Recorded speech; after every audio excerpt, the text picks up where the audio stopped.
Not for more stuff. It's not for more friends. It is a return to the Father, because there's no way you can return to God and be angry at your earthly father. So thank you all so much, right? People around the world donated to Bond at rebuildingtheman.com, or they call 800-411-2663, and we're still committed to pointing the right way for men and women to return to the Father. Check out my book, For Raised to Responsibility. I show you how I was able to overcome anger. The spirit of anger was taken away from me. I had it. And as a result of having anger, I was insecure. I had doubt, worry, fear. I was in a fallen state and didn't know it. And it wasn't until I went and forgave my mother, who tried to turn me away from my father. I forgave my father for not being there and returned back to him. My spirit connected with his spirit, and through him, I was able to return to God. And I have perfect peace. Perfect love casts out anger. And when anger is gone, fear and doubt, worry, insecurity, suicidal thoughts, all of that is gone, and you are free. Amazon.com, Barnes & Noble, or if you want an autographed copy, you can go to my website at rebuildingtheman.com or call 800-411-BOND. We have a counseling service, and I have to admit, thanks to God, it is the best counseling service on this side of heaven. I counsel with men and women, families, and individuals around the world. Most people are unhappy, they're miserable, they have rough lives, they're depressed, suicidal, young and old, of all races. I understand, I know why, and I do understand it. Because exactly what's happening in me is happening with everybody outside of me, inside of them. And I've noticed that with those who really want to understand, they overcome it just like that, out of one counseling session. If you need counseling, you can go to rebuildingtheman.com or call 800-411-2663. 800-411-BOND. Best counseling service on this side of heaven.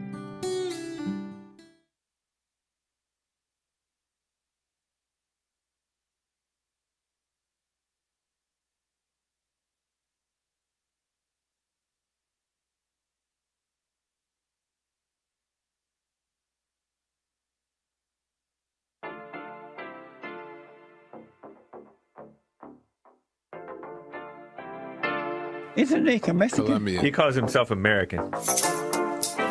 What is this? Anchor Baby. And in this corner, it's the American Anchor Baby. Daddy's home. That's an offensive term. People find that hurtful. You mean it's not politically correct? Excuse me. I'll use the word anchor baby. You know, he's an anchor baby in Canada. Tell him we still rolling with Trump, too. Anchor baby, the whole thing sounds horrific. You're just making it sound like immigrants are these horrific, greedy people. Ustedes pueden aceptar mi negocio o aceptar las consecuencias. Plata o plomo. So you would be considered white, in my opinion. You the blackest one in this room, I think so. And what happened was his mama got pregnant on the other side of the border, and then a few hours before, just before it was time for him to pop out, she jumped across the border and let him fall on America's soil. So he became the anchor baby. They don't call him the anchor baby for nothing. Amazing. We like this anchor baby, right?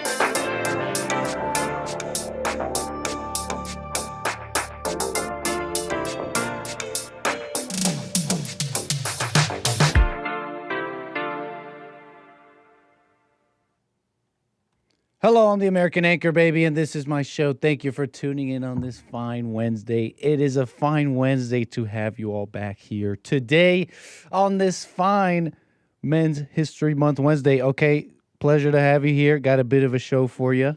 Okay, it's crazy out there. It's nuts, okay, but it's fascinating. And not all nasty, not all terrible. We'll get into some fun stuff. But we got a bit of a show. Either way, no matter what, we're monitoring the situation, being honest about what the heck is going on, and maybe about ourselves a little bit. Is that presumptuous? Are we preaching now all of a sudden? Welcome to church. Let's drop that. We're playing around. Welcome to the show. How you doing, everybody? You could call in. Look, you got something on your mind? You call it 888-775-3773. We like this Anchor Baby, right? How you doing? Glory to God.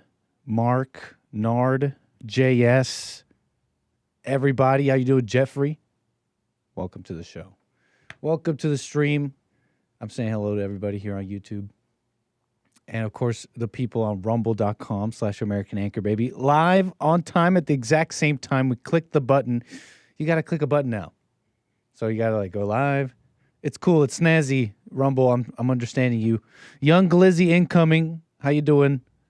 Slots in the Rumble chat. Okay, we'll leave it at that. Dustin Cross, Smoke, and Dolphin. How you doing, Dolphin Spirit? Welcome to the show. And, of course, the viewers on punchy.tv/Anchor Baby. Was that a little gnat? Was swatting away apparitions? Don't worry. It's just the Coca-Cola. It's just the AJ. Shout out to Hassan. You guys know Hassan? He used to call the Coca-Cola the AJ, which is short for the Alex Jones, meaning the juice that'll make you get all jacked up on energy and start talking like Alex Jones. So that's the AJ. A little lore for you, okay? If you wanted to know. How you doing, mods? Thank you for being here. Okay, everybody, 888-775-3773. Got a little bit of a show for you. What else here? How you doing? Geesco, never seen you. Make it alpha. Okay, look. Test 1, 2. How about we do it like this? Mic check. I don't know. Test. I'm thinking it's... I'm not sure. We just have it low. Just pull it up. But thank you for that. Okay. I do want to get into some things here.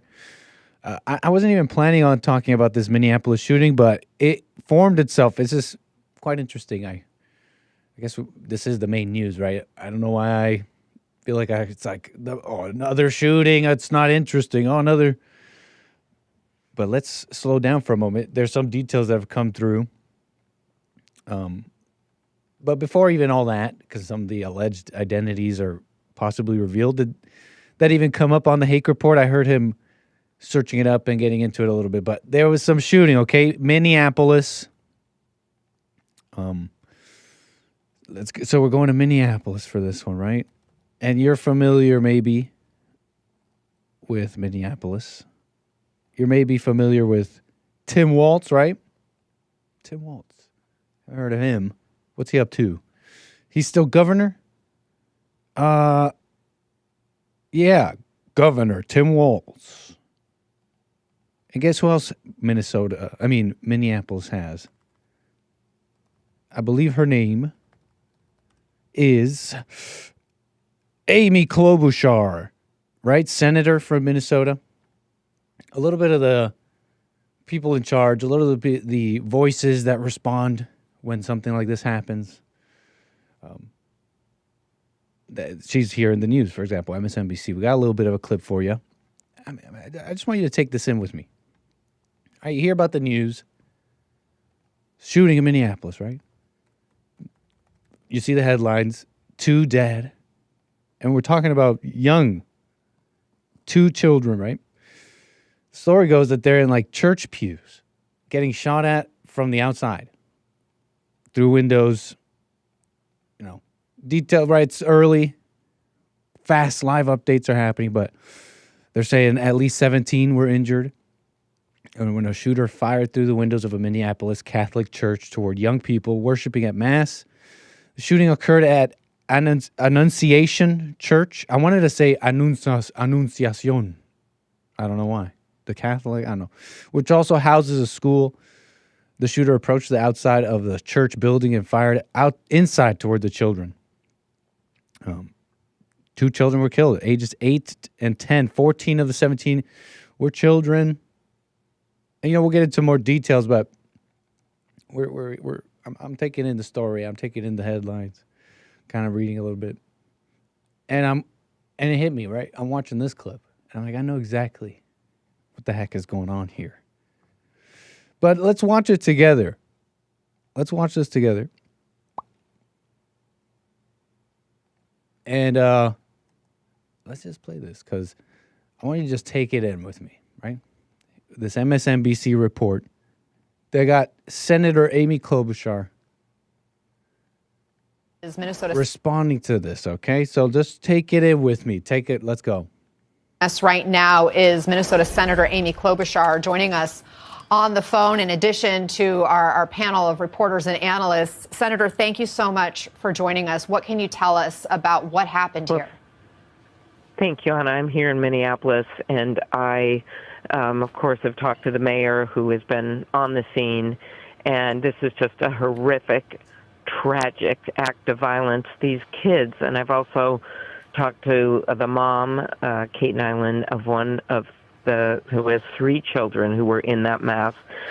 She was one of my long-term employees, and I am talking to her was probably one of the most upsetting things I've ever heard. Her daughter, who's 7th grade, was in that church. These kids are doing the all-school mass and had to watch several of her friends get shot, one in the back, one in the neck, and they all got down under the pews. And her daughter, of course, was not shot, but her daughter ended up being the one telling one of the dads of one of the other kids that his daughter had been shot. These are her friends. These kids all saw it happen. They were all in that church. And just a horrific thing. The first responders were there immediately. The police were there. All the kids have been taken immediately to a very good hospital, Children's Hospital nearby. So what do you take it in so far? These other area hospitals as well. So I'm watching at this point. What are you taking in so far? I mean, they go on into the details, and but that's pretty much the main thing, right? She talks about this girl being shot through the neck, pretty harrowing stuff, and how her friend is a mother, and she's so scared, and her other friend, it's this mother, and her daughter's friend is like hurt or whatever, and then had to tell the dad or something like that, and then it's like the moms were telling her, and she, Amy's is Amy a mother? I don't know, but she's Senator Amy Klobuchar. Does she have children? She's the senator going on the MSNBC, and we have our news anchor woman lady with this just solemn face, like, tell us, Senator Amy Klobuchar, tell us about the moms and how just sad this is, and the neck, they get shot in the neck, and you see this. That you're seeing the pandemonium, the chaos. You're seeing the desperation, and I want to get to my callers here in a moment. Just appreciate the patience. 888-775-3773. But you notice you got the woman senator here talking about the mothers being all scared, and it's all this stuff. And this is particularly this pointing out. This female-centered response is particularly important right now because we have that already answered, in a sense. The question of, what's this point of women in leadership? Why are you making this point? Why is that important? Can you even prove it? Where's your data? Guess what? We have the data. Check this out. You got this situation happening. And they'll tell you it's this deranged person, and they have mental health issues. It's some drugs they're on, or because they got into some ideology, this one or that one. So we got to deal with this one or that one. Depends on who you ask. Or it's the gun laws, and I'm glad I said that. I'm remembering another important aspect of Senator Amy Klobuchar's call here is this importance she puts on gun laws right away, folks. That is not something to forget. That is the proof, the crux of the whole thing that shows that these people do not care about you when they say, and it's because of these gun laws and we got to deal with these gun laws. That's just them as a person playing SimCity, looking at the stats saying, wow, crime is going up. Let's just remove guns. They don't care about the people. They don't care about that you're law-abiding. They don't care that you're going to have to deal with this crap. They just want to see that number go down. You know what we'll do it? Let's just take away the guns. These people, whatever. I'm the leader here. And they're insulated, right, with their own security, etc. So I'm glad I remembered that. But look, this won't get better because these women are running it. And they'll tell you it's the mental health. They'll tell you it's all these things. But you got to understand these deranged children are coming from these broken homes where there's no authority. There's no authority in the schools. There's no authority in any of these places. They come in with anger, nothing stopping them, nothing in the way, nothing in the, no love anywhere. And then you wonder, and this is what, let me reiterate. We have the data, and this is what I'm getting at. We have the proof already that a man would do something and can do something. There's just recent examples, right? I'm talking about Trump, DC cleanup, whatever. But that it's just a matter of will. It's just a matter of doing something that's tough that the public might not like. Being tough on crime. Imagine that. Do you think a Senator Amy Klobuchar could do it? They'll say it. They'll go out there and be like, oh, okay, we got to do this. We got to do the gun laws. We got to do this and that. We got to do it. But the thing that you could do, right? Enforcing laws, being tough on these things, which would look badly, right? You're going to get, right, Democrats here. They're going to have all these people say, what's going on? What's happening to police brutality, etc. So she can't do it. And here's the proof. We have the proof. When a man, and we've seen the example in our lifetimes, because you may have heard the stories, you've heard of strong men, legends in the past. But here we are, and you can say, criticize him, good, bad, you love him, hate him. But you have to admit that here's a man saying, I'm going to do this, and you're not going to like it. And he's doing it, and as people don't like it, he gets the heat, but stands strong. You think Senator Amy Klobuchar could do something like that? That's the point here. And that's why it won't change. That's really the whole point here. And that's why it's over. That's why it's freaking over. So, I don't know. We'll figure it out. We got some ideas for our individual selves, right? We're not like just, we're giving up. We're men. We're gonna, I don't know. There's something from the ashes of America. I don't know what I'm saying here at this point, but I'm just saying give up. But that's crazy. But the country's over. Look, you understand this? Like, that's why this is happening. You want to tell me? And look, we'll get into some of the alleged. Some of you in the chat are saying about this trans person.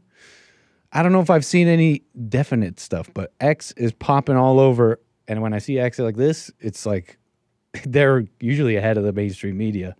So I guess shout out Elon, shout out X for that. But let me do a quick search. Maybe the mainstream is already saying about the Annunciación. But should we not be doing that right now? Annunciación. Okay, Annunciación, the Annunciation. What is it, folks? Come on, tell me. the church shooter here. We got it. They're showing this here. Look, we're getting it here. This is KSTP. I got the same pictures from the earlier X reports. Let's get into it. I believe this person they're naming them as Robin Westman. And how about we just play this? I mean, we're kind of getting this a little bit live. I got some of the same reports of this Robin Westman. I don't know if that's what the mainstream news is going to name it, so enough preamble. How about we watch a little of it? Let's see here. How'd this work? Unmute.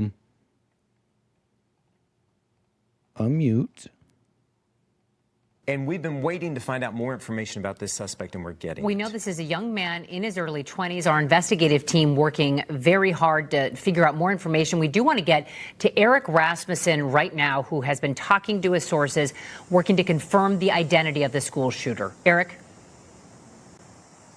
And we are here. You can see the police tape behind me on South 1st Avenue and East 57th Street here in Minneapolis, less than a mile from the scene of this shooting. And this behind me is the last known address of the suspected shooter. And 5 eyewitnesses. Yeah, is this not mainstream? This is local, right? Whatever. News from speaking with multiple sources has identified the suspect today as 23-year-old Robin Westman. And we do have a photo of this person that I want to show you now.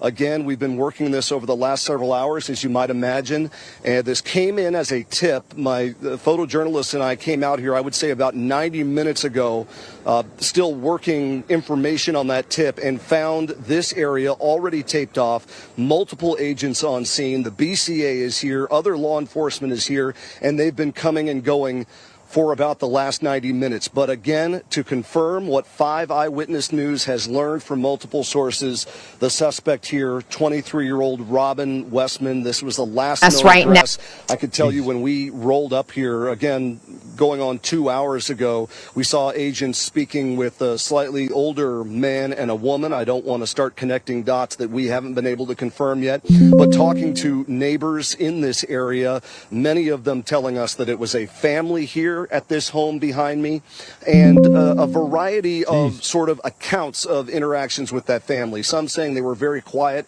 and kept to themselves. I talked to another neighbor who told me they were very friendly and they interacted with them frequently. But as you can imagine, just a mile from the scene of this shooting, less than a mile, I mean, it's a 3-minute drive, we have had people coming and going on foot in their cars, asking about this scene that has become the source of growing interest for not only neighbors, but law enforcement that has been coming and going throughout the morning. We've seen them go in and out of that door behind me, and you can see they are still here now. So that's pretty much it, I talked think. to one neighbor who... He's just still talking. Now he's, people that were around, milling about, neighbors and stuff. Some of the details there for you. This Robin Westman individual, 23. And where I got the allegations of this trans stuff, and again, I want to be clear. You saw that there from the local news about the Robin Westman identity be confirmed. There are these pictures going around, right? You got the ponytails up, and so you get the internet saying certain things. So I just want to be clear on that. I'm just not entirely sure about all that.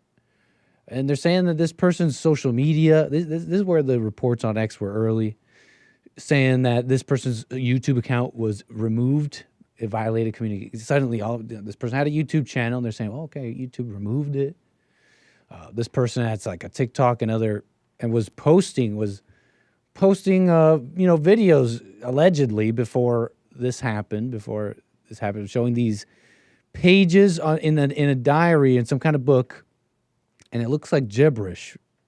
I mean, some people are saying it's using some technology or was written in this manner to just be backwards. Some people they're alleging they took the pages and unscrambled it. And I don't know. I'm just telling you what's going on, right? I guess maybe we could stop all that. I'll tell you. I'm being honest with what's I'm not sure of, but I guess we don't have to wade in so deep on what we're not so sure of. But they're saying this is some manifesto support. It looked like, oh, to my mother and father, you'll never forgive me for this. But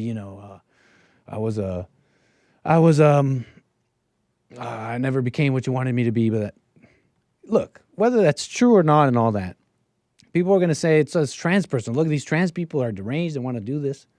And I'm not saying that that's not true.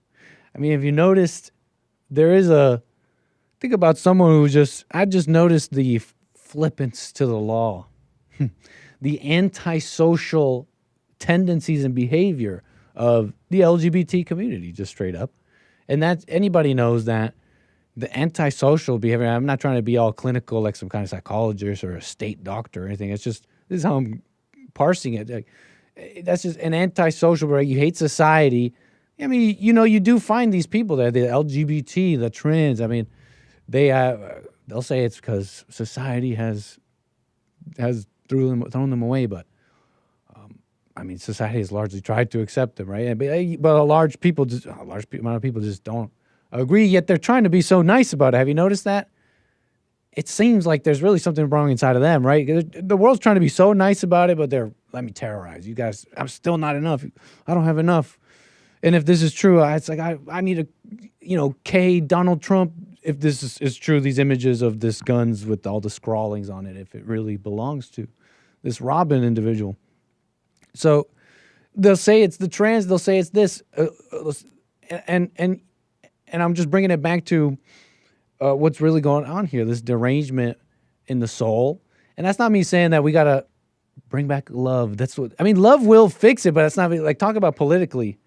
I'm saying that because things are so evil, now you have this derangement going on, and now you got to be tough on that. You understand? And that's not a matter.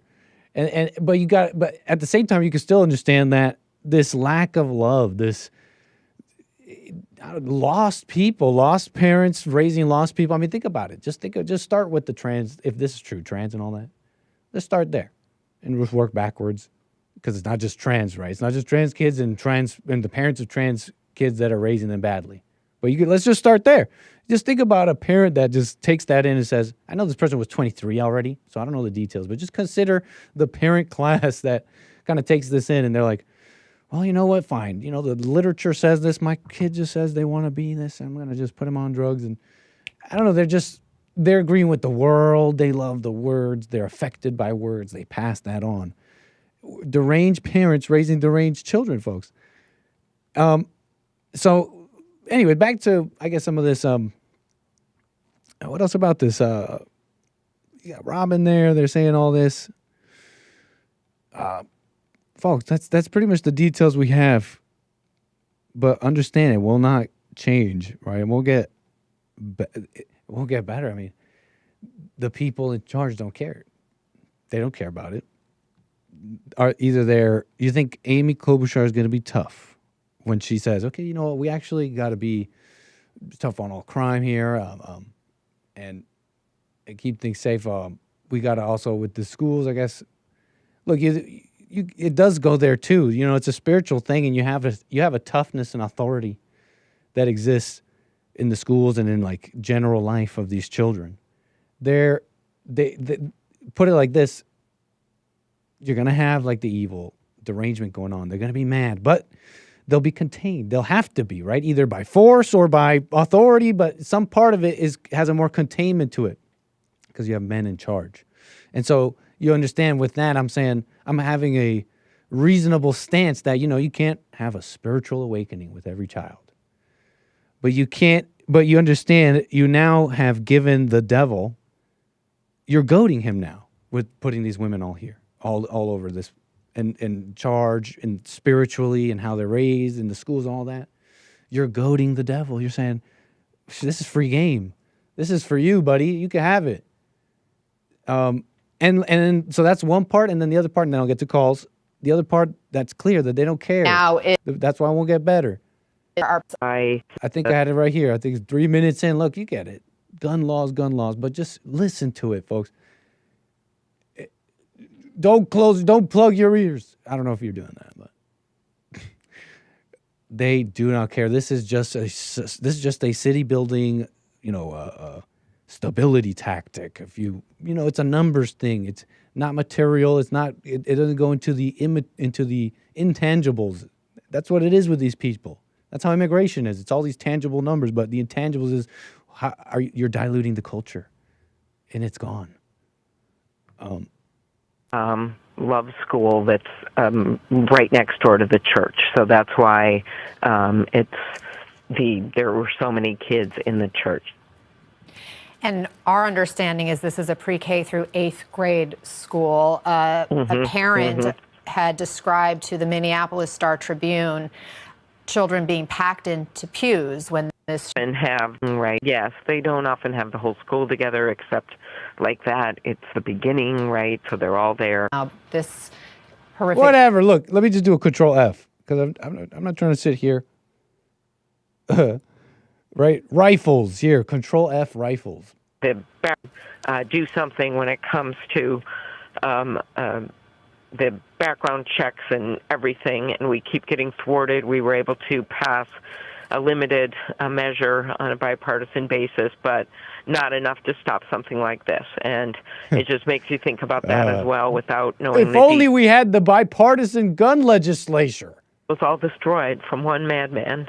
We don't know the details about him. As you reported, he is dead, but more will, I'm sure, come out about his motive and why he would commit such a horrific act. It, of course, makes me think about guns and all the work we've done to ban these automatic rifles and to do something when it comes to. Let me check my script. Hold on. Let me put the phone down for a moment. Let me check the. I got it here on this app. I gotta like move around to the background app here where I have the note on the gun laws, all the work we've done on gun laws. Automatic rifles and to do something when it comes to. That's me adding to it. But look, these people do not care. They're insulated and they're like, well, how do we just make things more stable? So you get that. Look. Let's get to some calls here. Appreciate the patience here. 888-775-3773. We got some more things to get into. A couple more stories here. Kilmar Shiloh. Kind of very fascinating. They're interesting. I mean, call it important, but I'm not trying to get on a high horse about it. Then we got fun. Call it fun. Call it interesting. We got plenty of show to get to. But first, we have Mark out of Los Angeles. I appreciate your call, sir. Hold on here. You're on the air. Yeah, Nick. Hey, Mark, go ahead. Happy Men's History Month. I've been bad on that. I just wanted to say now we know the race of the suspect because he's white. Within an hour, we knew who he was. If it was a Negro or an Arab terrorist, we still wouldn't know. So I just wanted to say that in regards to what happened today. I was thinking it was fast. Pardon? I was thinking that was quick. Yeah, of course, because he's white. They want to demonize us. The other thing is, I almost want to bring. Well, go on. This is conjecture. No need to bring it up. Please go ahead. Yeah, I got a suspicion. Hope I'm wrong, but since Hake recently banned Robert, sounds to me like he's making a case to ban me because of some chumps in the chat. But just to let you know, I never use profanity and I never use racial slurs. People just don't like what I got to say. And those people that don't like what I have to say, I'm calling for your sake. So if you don't like it, hang up or turn on another channel. I'm not trying to infantilize you, but I just imagined you in a ring, in a wrestling ring. Like, I'm calling you out, buddy. Like, I gotta say, some of these, where'd you get all that from? I mean, I normally wouldn't even go into this, but this is somewhat interesting. I mean, you're telling me you got all that? You believe there's a plot to... Well, I don't know if I want to call it a plot, but I know that some of the trash that write in that don't call because they're too cowardly, they're, keyboard warriors, and they know who they are. Because I'm looking at some of their garbage now. But what I wanted to bring up to Hake, but I didn't get a chance. Nuts, don't you think?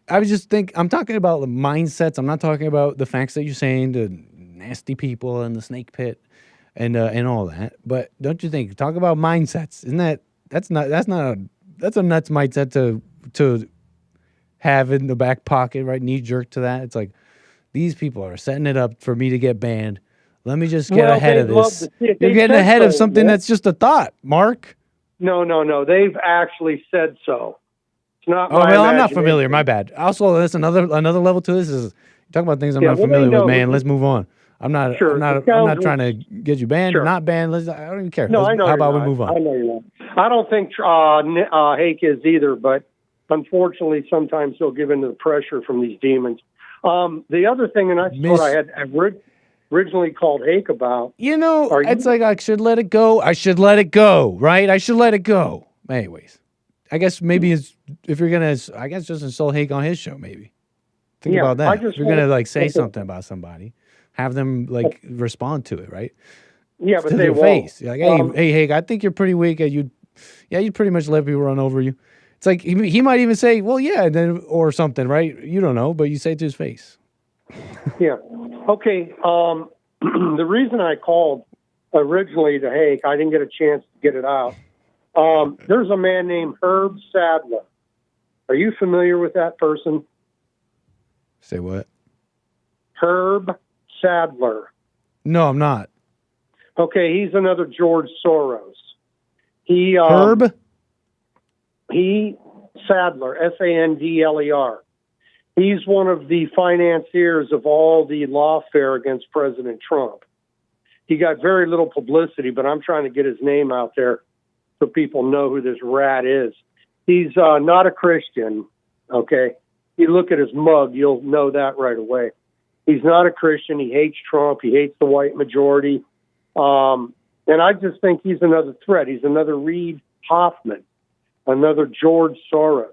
These people are ultimately Satan's children on earth. They have the money to disrupt MAGA and to turn America into a third world pigsty, which is what the elitists want, because they don't have to live amongst the invaders. And Herb Sadler is on the record as having hated Trump.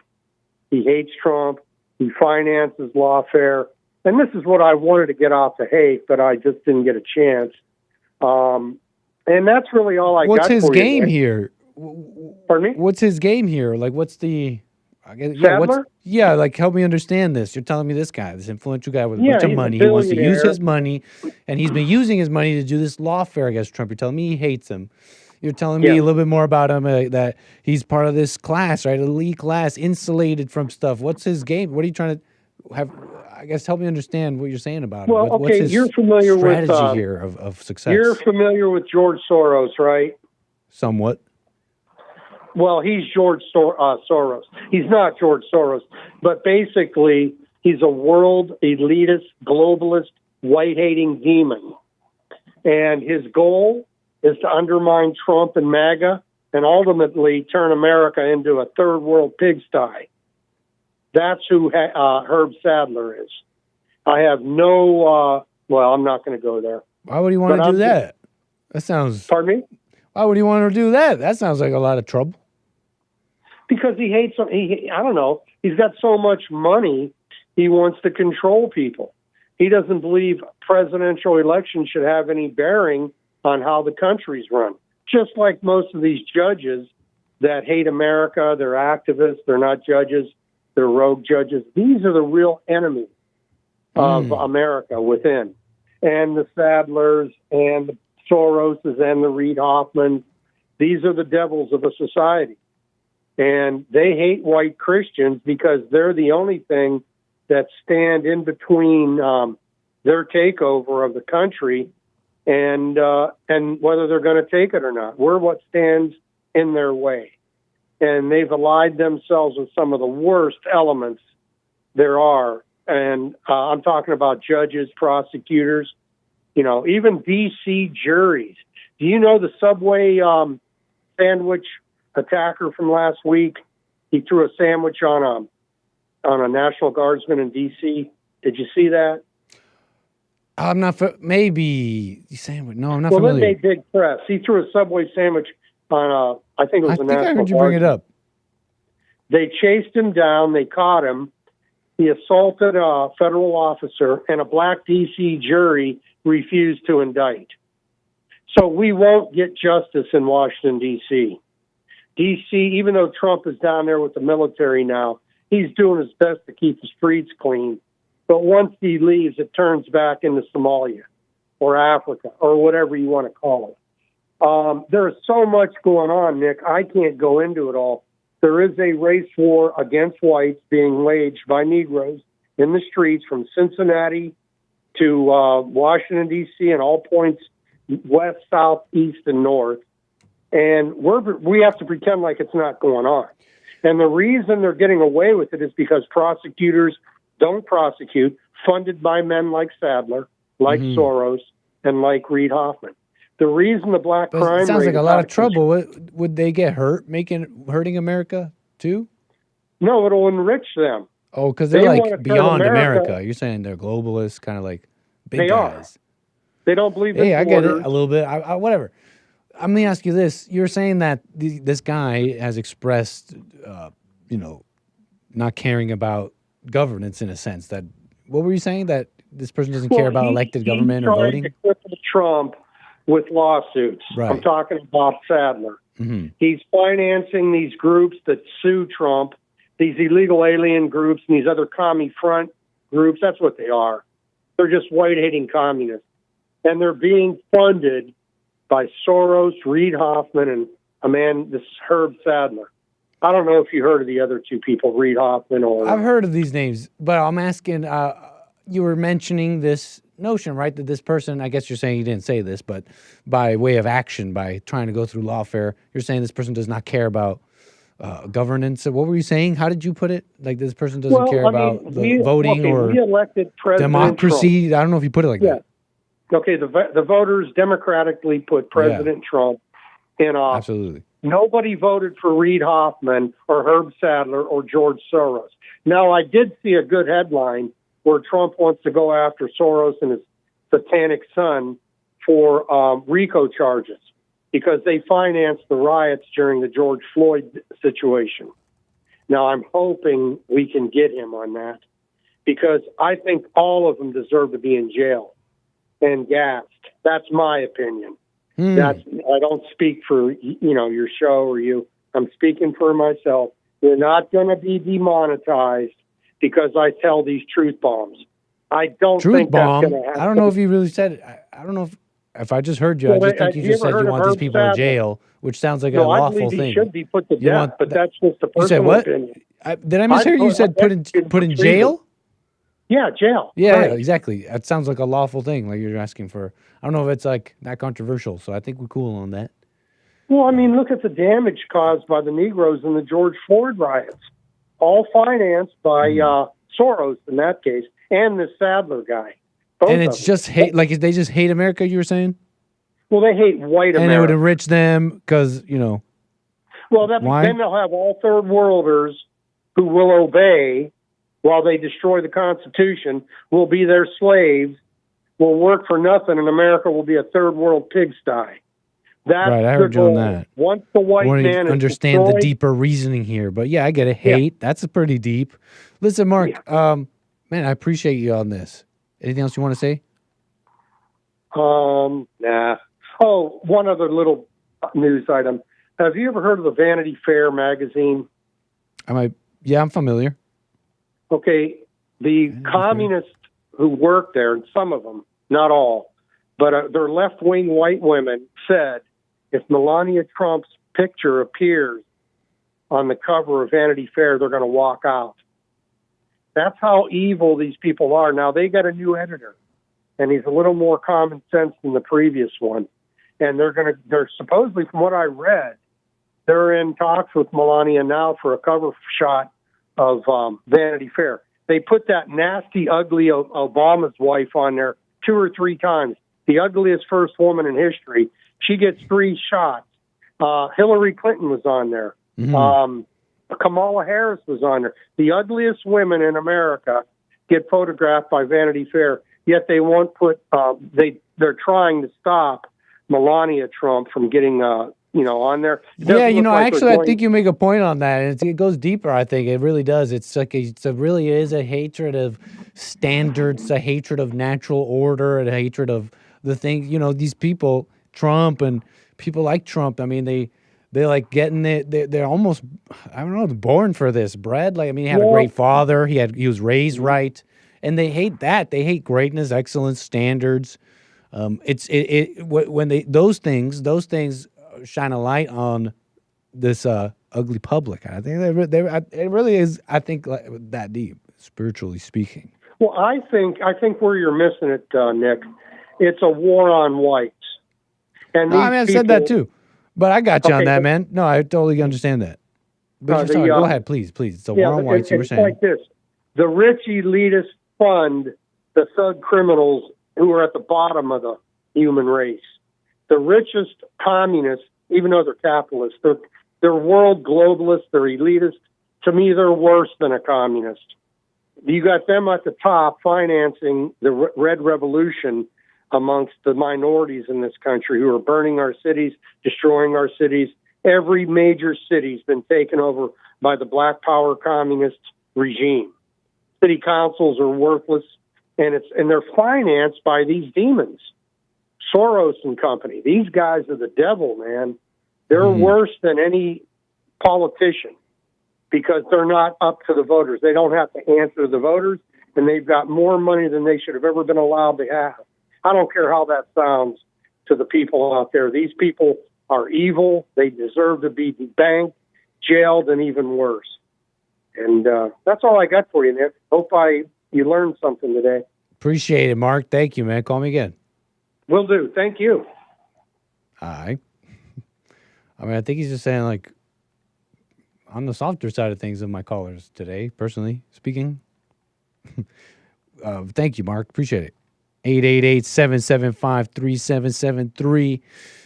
What was that guy? I mean, I was bringing that up because he was saying, I was bringing up the guy saying, well, the people who just maybe think it's not, that they don't care about the voters, these elites, these people. They don't care about the voters.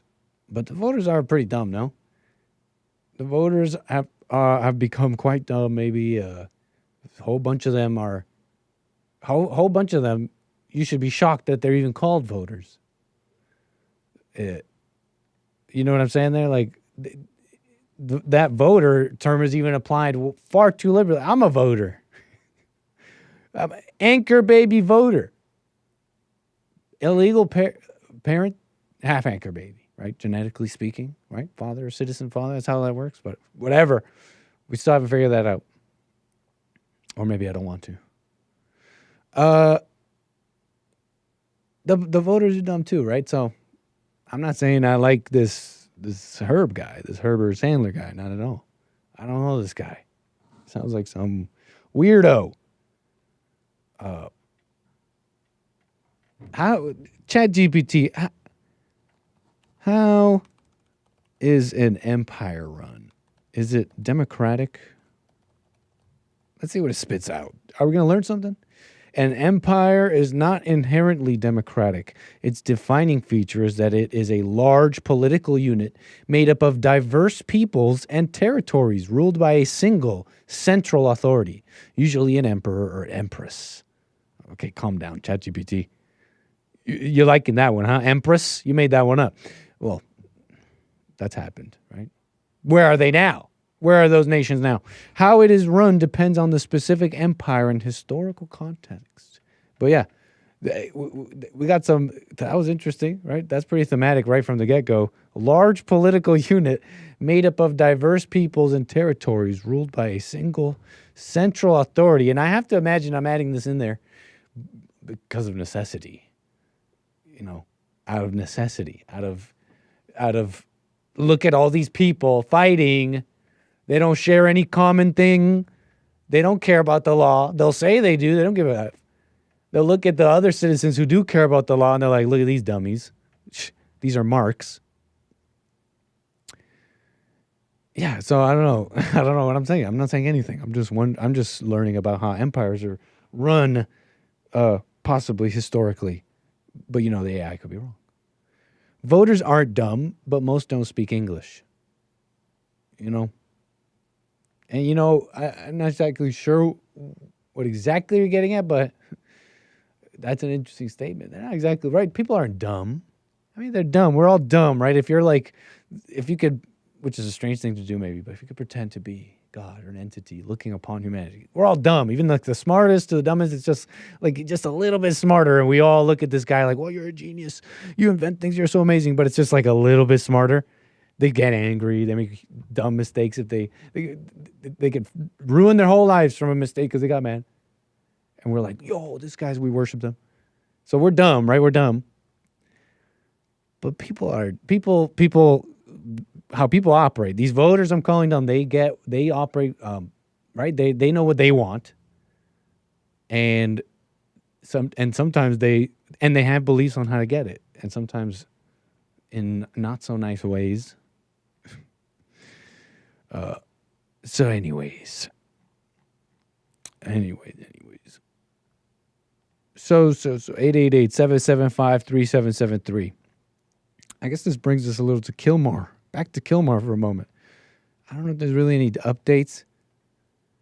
Just before getting in here, there was a more extended article. The CNN little blurb was tiny. It was short. It was just Kilmar Abrego Garcia can't be deported until at least early October, judge rules. Right? Just kind of repeats that. Prohibiting his removal. Judge Paula Zinis. Judge Paula Zinis. I'm going to have to assume, right? Mexican-looking name, Xeni with the X, like some Exaquatl, some Texaloquetzalcoatl, a name. Shout out. Those are cool. Some colon A name. But yeah, Paul Judge. It's just typical, right? I mean, I'm assuming a little bit some Hispanic woman judge, right? Federal Hispanic woman judge. Wait, this requires maybe a Google. Federal judge Paula Xinis, Xinis. This is what I'm talking about here. Oh wait, hold on. It might be a male. Is an American lawyer and jurist. She was appointed in 2016 by President Barack Obama. Oh yeah, I heard this. I think I heard some of this. Barack Obama appointed short-haired.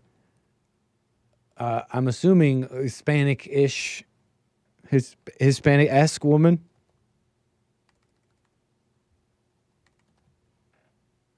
Shall we find out? Is the information out there?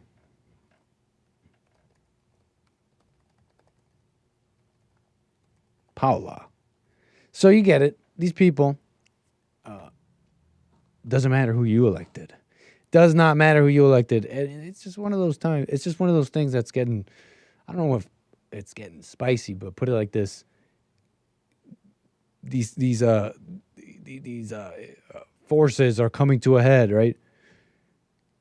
Can you kind of play around with it and say, okay, well, let's try to deport this guy legally in this way? Will it come to a point where you have to kind of deny the democracy or something? Like, go up against these judges and say, I don't care. No, we're doing it anyways.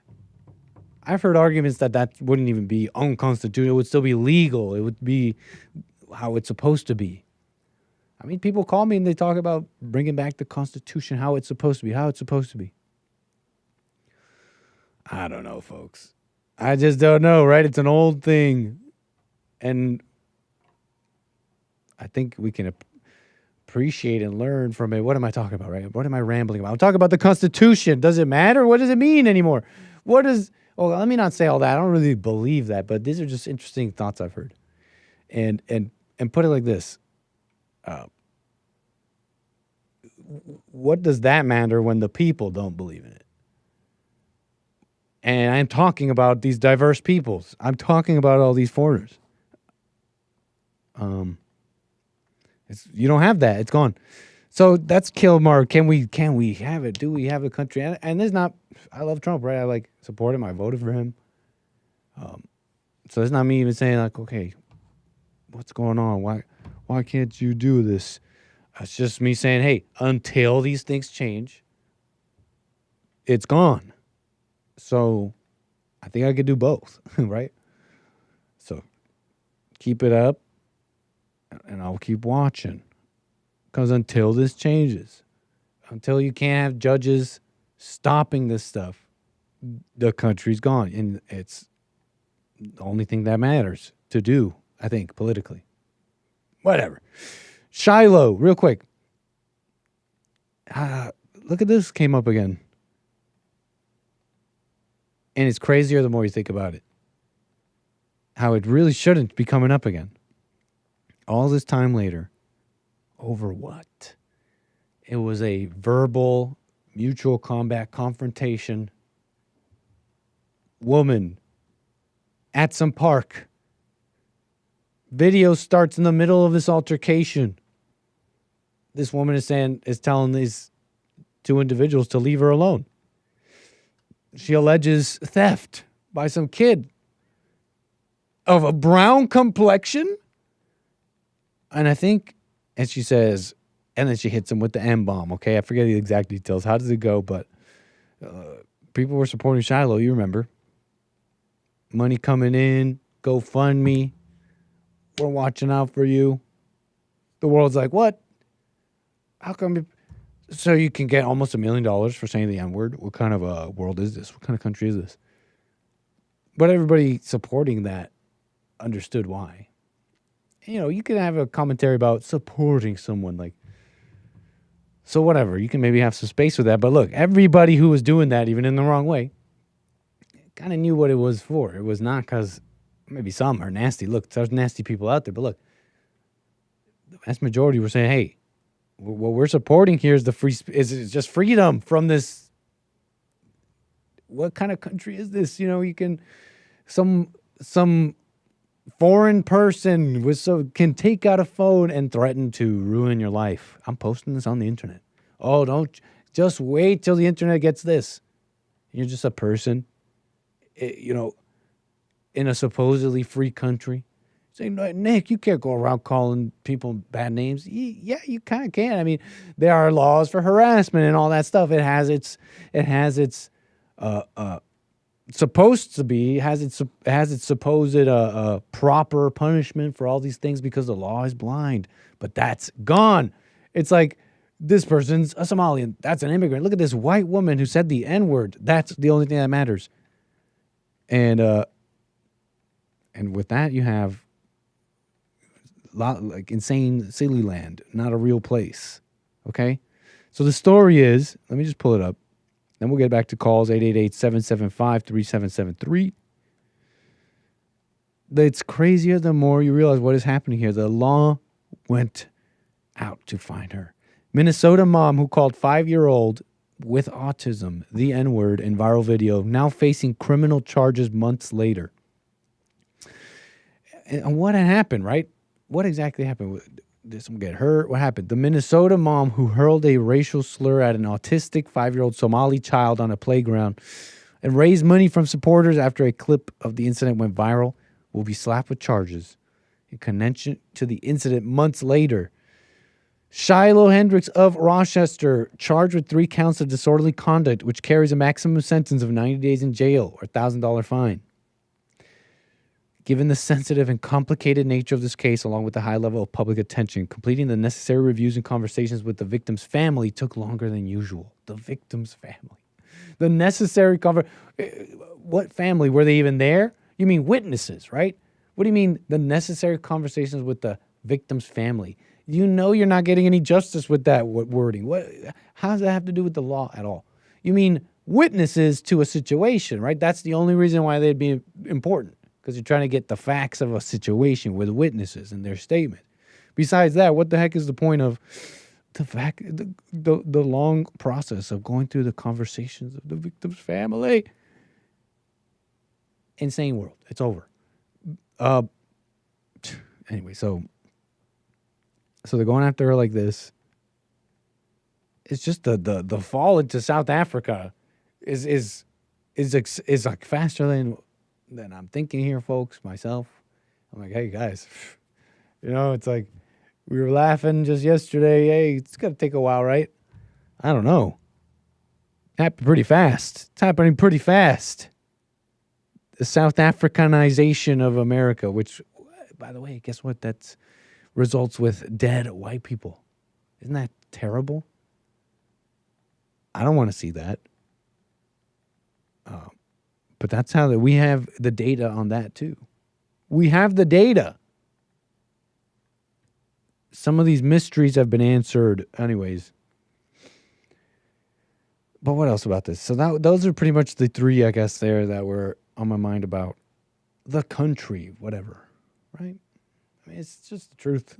Minneapolis, Kilmar, Shiloh. Okay, we kind of got through that there. I want to get to calls. We got other things to get into, super chats and all that.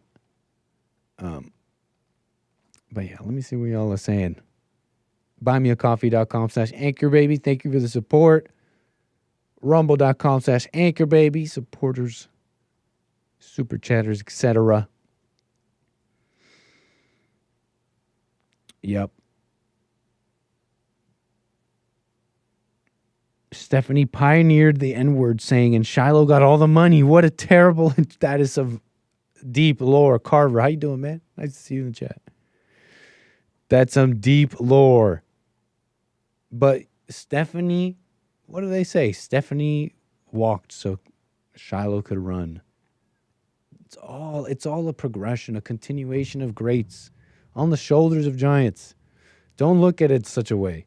We need to be like I don't know, I'm just trying to make a joke. Right? We're all the same crabs here. I'm trying to make like a racial joke here. The crabs. Have you ever heard of the crab story? How come every culture has this? You ever heard this? I don't know if whites do, though.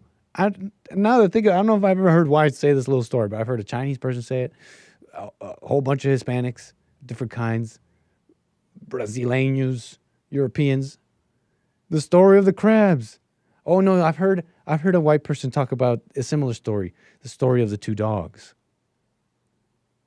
But basically, it goes like a crab farmer or some type market, some seafood market guy was selling crabs. He had a bucket of Chinese crabs and a bucket of like some other race of crabs, and depends on who's saying it. If the person who's saying the story is like a Chinese person, they'll be like, and he had a lid on the Korean crabs and a no lid on the Chinese. Why? Because the Korean crabs work together and they'll get out, but the Chinese, they'll keep fighting. They'll fight each other. They'll never get out. So it's like it's supposed to be like we should be working more. We should be working together more, guys. Come on. Type story. Why did I bring that up? The crabs. The crab bucket story. Why did I bring that up? Look. Oh, which wolf do you feed? Kevin's familiar with this one. Yeah. Maybe that's in the Bible. Hold up. Right? The carnal or the spiritual? Maybe I'm making that up. But yeah, what you feed within you grows. That's the wolf that will win when you pit them against each other or whatever. Whatever. I forget why I brought that up. I'm talking about culture, I think, race. I'm making a joke, I think. About solidarity. I think I was making a joke about white solidarity. Let's move it on here. We got calls, stories, 888-775-3773. Jermaine, Canada. How you doing, sir? You're on the air. Jermaine, we got Canada in the house. How you doing? Go ahead.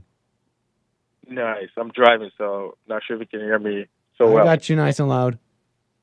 Nice. Yeah, so I'm calling about, Happy Man's Month, man. Yeah, back at you. I'm calling, there's this lady that I saw on Instagram. She's an artist, and apparently she's from the South, and she had a song that she was singing about they want reparations and 40 acres and a mule is not enough. Mm-hmm. And they changed the American flag to, I don't know what it is. I was kind of confused about what they were like really want, right? Because the blacks seems like they're never going to let this go. And as long as they have people that's going to support them, they're going to keep doing it unless, the whites are standing up now, but I don't know if it's the right way. They to me, they're doing it out of, frustration, and they're just tired of it. So I don't think it's like the best way to like approach it, but at least they're standing up, right? But it may not be the best way. That's what I would say when it comes to how to deal with it. Mm. Fair enough. And so there's a scripture that I'd love for you to pull up. It's not a long one, where it's not that it's John. Hold on, let me see if I can pull it up real quick here. He's calling on the word, folks. I answer. My fingers are typing. It's John 9. Can you hear me? Yes. It's John 9, 3-5.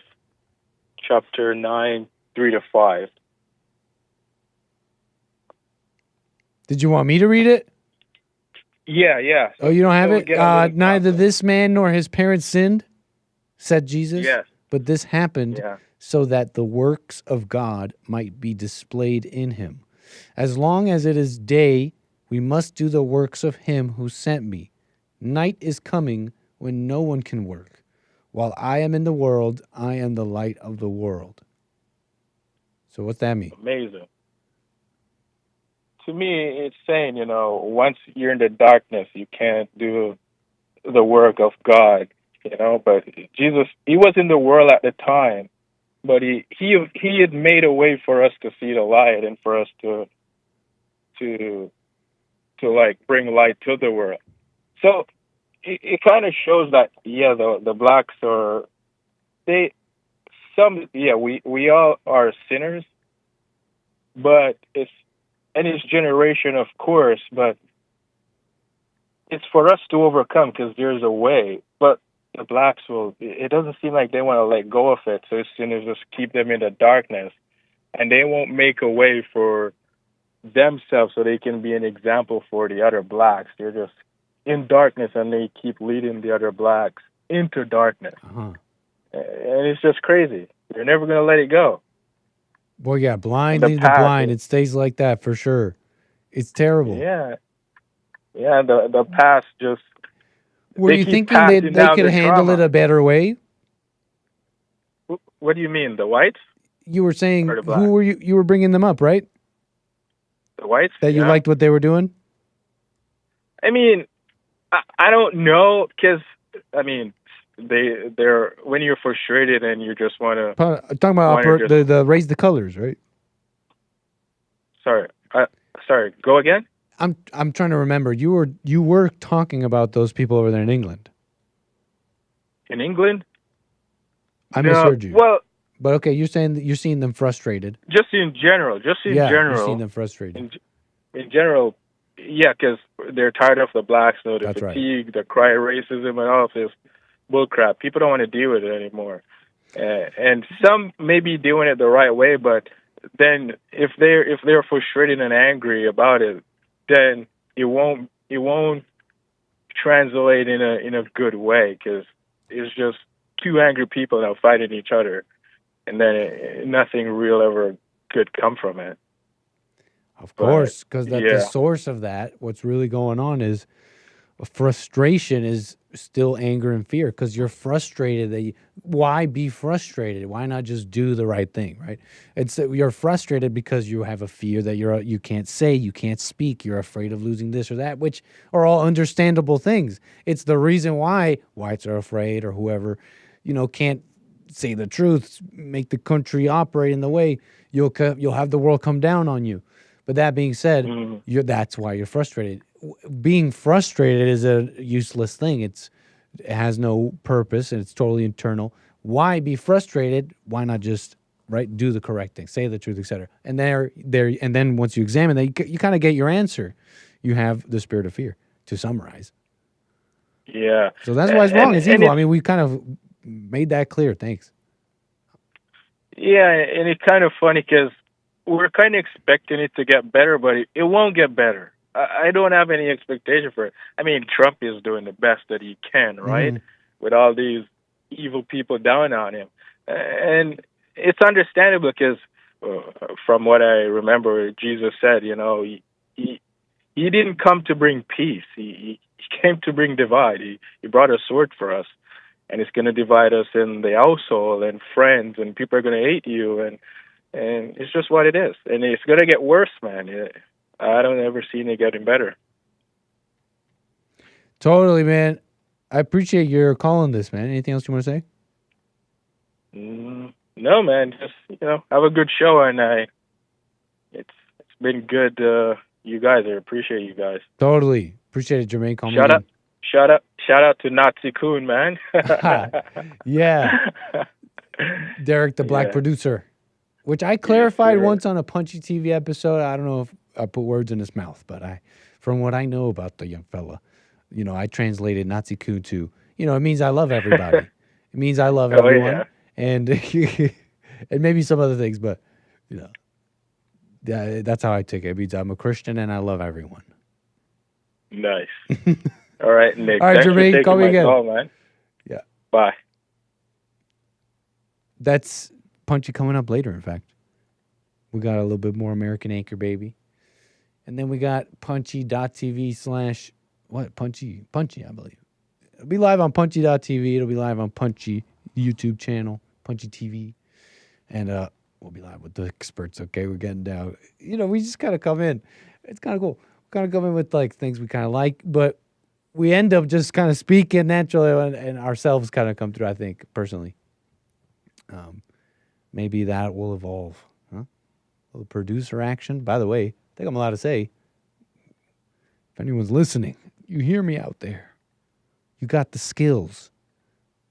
You paid the cost to be the boss. You could take the raw talent and produce Punchy. Give us a call. So anyways, where were we? 2 p.m. Pacific time, by the way. So let's see here.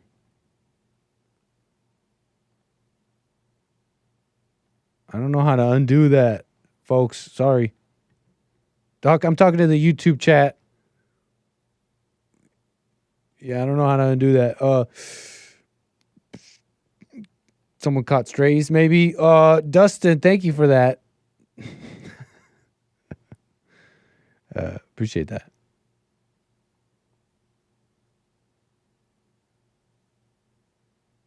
Amazing. So let's see. I just want to do these quick super chats, I think. Hold on. What do we have here? Then we got to get to something else. 888-775-3773. Carver, appreciate that. Voters aren't dumb. Most don't speak English. I mean, that's crazy. It's over. Terry, what's going on? Nice. I didn't see that till just now. Appreciate the super chat. Thanks for the generosity. Says, Anchor Baby fly high on natural energy given to him by milk and peanut butter cookies. How you know my name? Terry Strange, how you know my name? You know, people keep telling me I'm supposed to be feeling all sorts of terrible from the amounts of sugar, milk, and various other things I eat. I mean, I consider my diet varied, right? Healthy, maybe, even. A little maybe sometimes junk, but here's what I'm saying. I don't stop myself from eating like it doesn't do me bad. It really doesn't. It doesn't do me any ill. Milk, sugar, fruits. I mean, people tell me I'm supposed to already be feeling it. It's supposed to be already hitting me bad. I don't know. Maybe the body's a little bit like, and this is not medical advice, but maybe it is. Maybe it's a little bit like if you don't use it, you lose it. Okay? You're like, oh, don't eat so much sugar. You're like, let me be, I'm getting older. It's time to be healthy.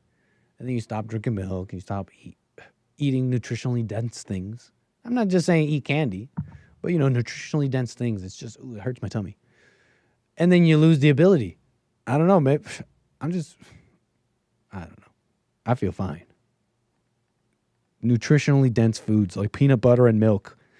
Giving us energy. Thank you, Terry. Appreciate this super chat and the generosity there. Madi Ubaldo with the super chat says, hola, Nick. Hope all is well with you. Much love. Back at you, Madi. Tin Man, thank you for the super chat. Hey, thank you for that. Why deny the gods, Nick? Wait, what are you talking about? How am I denying the gods? I think they agree with me, right? They probably drink milk too. It's probably so strong. Let's be real. Come on. Tell me I'm right. Tell me we're at least in agreement here, Kevin, on the esoteric power of milk. I'm actually not aware of all that. I have to be careful with that. Peanut butter cookies and milk are full of protein. Nice. All right, so let's see. Sorry.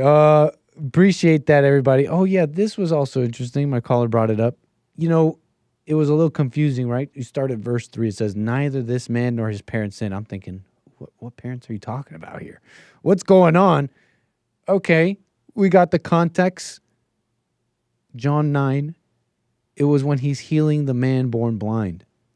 I kind of remember the story, sort of. But he's talking about this man. He went along, he saw a man blind from birth. His disciples asked him, Rabbi, who sinned, this man or his parents, that he was born blind? And that's why Jesus responds, neither this man nor his parents sinned. So if you're a little confused, that's what happened. So the disciples are like, what's he paying for here? I mean, he was born blind. Jesus is like, neither this man nor his parents sinned. But this happened so that the works of God might be displayed in him. As long as it is day, we must do the works of him who sent me. Night is coming, when no one can work. While I am in the world, I am the light of the world. I don't know what that means, but a little context stopped me for that confusion for me. To place it there for you. It seemed like I should at least, duty bound, so to speak. After saying this, he spit on the ground, made some mud with the saliva, put it on the man's eyes. Go, he told him, wash in the pool of Siloam. This word means sent. So the man went and washed, came home seeing. Neighbors asked, isn't this the man who used to beg? Some claimed he was. Others said, no, it just looks like him. He says, I am that man. How then were your eyes open? He said, the man they called Jesus made some mud, put it on my eyes. He told me, go to Siloam and wash. And I went and I did it, and I could see. Where is this man? They asked him. I don't know. The Pharisees I'm sorry. I almost can't stop myself. It's interesting. They brought him to the Pharisees, the man who had been blind. Now the day on which Jesus has made the mud, opened the man's eyes, was a Sabbath. Therefore the Pharisees asked him how he received his eyes. He said, this man is not from God. He does not keep the Sabbath. See, I'm familiar with this one. So he healed them. The Pharisees came up and were like, you're trying to heal this guy on the Sabbath? You can't do that. And Jesus showing a little bit of, in my opinion, this is one of those examples. Now, I don't know what that first part meant. I'll tell you that, but I'm remembering this story.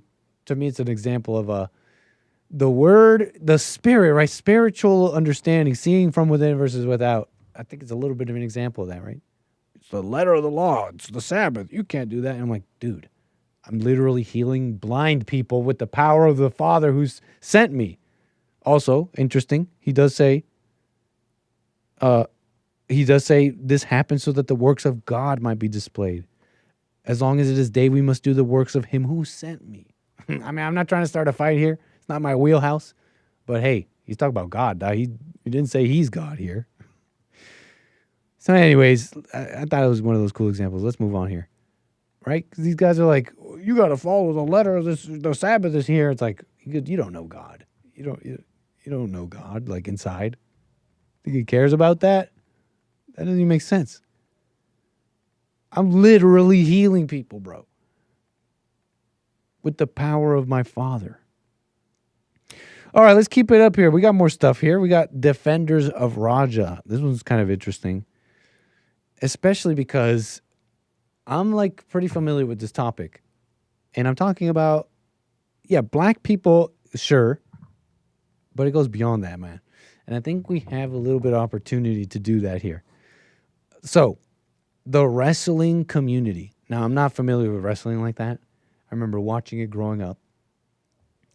And, it was fun doing the moves, right?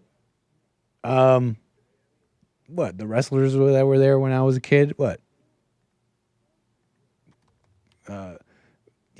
Chris Benoit. Why did that come to mind? I don't know. John Cena, The Undertaker. So that was that era. Chris Jericho. I'm a crash out like Chris Jericho. No, I'm not. And so that's how I know that. But I saw this one post which made me aware of the wrestling community. And I was trying to find them online. That is, I guess, a cool thing about social media. And it is a double-edged sword. You're able to kind of tap into these people, these communities. But that's also a weird thing in itself, being part of a community. You get the craziest people now suddenly have a community. Oh, we have a community. But it is, so I was trying to find my way in there. Where's wrestling Twitter? Wrestling X. So I don't know if I found it, but we're getting some tastes, some what I gather, some uncomfortable conversations happening amongst the wrestling community as they're looking at people respond to this Raja Jackson, son of Rampage Jackson, body slamming that guy, punching him viciously in the face. The guy's unconscious. People are wondering, what do we do? Is this part of the show? To the point where 4 people, so it looked like multiple people had to stop him. I mean, think about it. Or as much as you want to say it was scripted, I don't know. I mean, this guy deserves some of the blame. It was kind of mutual combat. At some point, multiple people had to try to stop this guy, and he's still like trying to. and they're trying to calm him down, like multiple people. It's like the show's over. The show ended a long time ago. They're saying this is a Gamergate-like moment for pro wrestling fans. They're going to have to confront some inconvenient truths. Now, this particular post was over a pro wrestler, I think from an older era. I don't really know. You guys know him? He looks very familiar, I got to say. Mark Henry. Definitely in these pictures, he looks a lot more familiar. Maybe he doesn't wrestle anymore, but when he has this look, I can't say, I don't know. I remember Batista. I remember those guys. I was a kid. This guy is saying, yeah, he's kind of defending Raja a little bit. And it's got like what I gather, I can't really tell, but it looks like, millennial to older age, maybe even boomers kind of going like, what is wrong with black people? They are, it's like this guy was clearly wrong. It's like, what's going on? They're having these uncomfortable, inconvenient truths, as this guy's putting it, thrown in their faces. And I'm noticing some conversations. I'm noticing some, maybe, I don't want to call it a pitfall, but call it a common response to people, I guess, the common symptoms, the first common symptoms of the onset symptoms of the red pill. And I think we can guide them through this. Show a little love here, because, look, you'll understand what I mean here maybe in a moment, but a little bit more of this wrestling community, possibly, right, coming out. And it's not just blacks, right? There's this guy named, Kyle Sonnen? Seems like a white guy. But some people were wondering, is there anybody supporting Roger Jackson? Yeah, there's a few. This individual's an MMA, UFC guy. He's gone on record saying, I'll play a little bit of that in a moment. Pro wrestler. Now, that's an MMA guy, so like a wrestler guy, Mark Henry. I'll play that in a moment. There's some defending Raja here. But there are others in the so-called wrestling community. Pro wrestling fans are watching these guys, and they're mad. They're all over their comments, calling them out like you're a race. Oh, yeah, they're calling him a racist. That's what it was. They're calling this guy a racist, Mark Henry. I'll see if I can find that in a moment. They're calling this guy's just a dumb racist. I saw that somewhere. And he's kind of defending Raja a little bit. I didn't like the ribbing. I didn't like the joking. I didn't like the ribbing. He's talking about the how they were treating Raja. I didn't like the joking.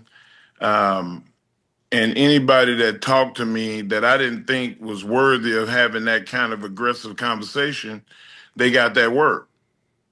And, I don't know the full story, but I do know what I saw.